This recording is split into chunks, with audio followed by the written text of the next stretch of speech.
Hey, how's it going, guys? Welcome back to Mindful Combat. So if you're fight fans, please like and subscribe and check out some of my future content. This video I'm very excited to make because it's going to be an analysis of the biggest women's MMA fight, I think, of all time. You've got the lineal women's featherweight champion since 2008 when Cyborg beat Gina Carano. She's essentially been the world featherweight champion since then, and she's taken on Amanda Nunes, who's been dominating the Bantamweight division for a few years now. So let's start with the numbers, like I always like to do. So Cyborg coming into this fight is 20 wins with 1 loss, taking on Amanda Nunes, who's got 16 wins against 4 losses. So that means Cyborg's had 21 fights, Amanda Nunes has had 20 fights. So they're there or thereabouts in terms of experience. Cyborg's been fighting championships fights for maybe a bit longer, but I would say the high-profile nature of Amanda Nunes' division has given her a slight edge in terms of championship experience. She's probably fought the better fighters in her division as well. Cyborg is 33 years old, Amanda Nunes is 30. They're both fairly young. I would say they're both in the primes of their career, which is another thing that makes this fight exciting. They're both, Cyborg has a 68-inch reach, Amanda Nunes has a 69-inch reach. So even though she's coming up in weight class, she's going to have a slight reach advantage. They're both 5'8", so the sizing, despite the fact that Amanda Nunes is coming up in weight class, is not that far off each other, and that's quite exciting. Because this provides us an opportunity to see what Cyborg can do with a like-for-like opponent. Now, when we're looking at some of their key wins, with Cyborg, you've got to start with Gina Carano, because that's where it kind of started off. She absolutely mauled Gina Carano. She's taken out Holly Holm recently, and she beat Marlos Conan on 2 different occasions. In terms of high-profile opponents, I would say that's her biggest opponents there. Even though she's been a champion for a long time, there isn't too many opposition in the 145 division. Amanda Nunes now, well, she's taken out Ronda Rousey. She knocked her out. She knocked out Miesha Tate. That's 2 of the greatest women's MMA fighters of all time. Then you got Valentina Shevchenko. She's got 2 wins over. She's got Jermaine Durandamy. She took her out. She has been on an absolute tear, on a 7-fight win streak coming to this fight. So that's very exciting.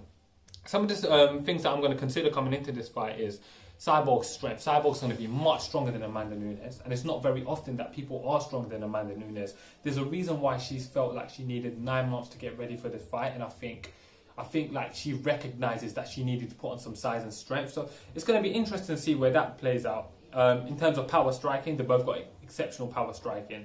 Amanda Nunes, I would say, is slightly more technical with her boxing. Cyborg has a bit more of a well-rounded Muay Thai game. It sets up a great fight. It's going to be great to watch. So, looking at the fight itself, so how do I think it plays out? I think they're going to come out, they're going to meet in the centre of the cage. Amanda Nunes is going to try to push forward, and for the first time in Cyborg's career, she's going to be feeling pressure coming from someone. But for everything that you can say about Cyborg, one of the things that she's developed over the last couple of years, she's become a much more patient fighter. Being so much more patient means she likes to pick her shots a lot more. So when you look at the Holly Holm fight, she was so calm throughout the fight. It weren't her old berserker self. She's kind of walked away from the shooter box crazy Muay Thai style, and she's adapted a more tactical approach. Now, Amanda Nunes, every time she's had trouble in her career is when she's been pushed back. When she lost to Kat Zingano, it was because Kat Zingano pushed forward, and then she felt that pressure and she crumbled under that pressure. When she fought Shevchenko, she didn't look amazing. And the second Shevchenko fight in particular, I felt like Shevchenko should have been given that decision.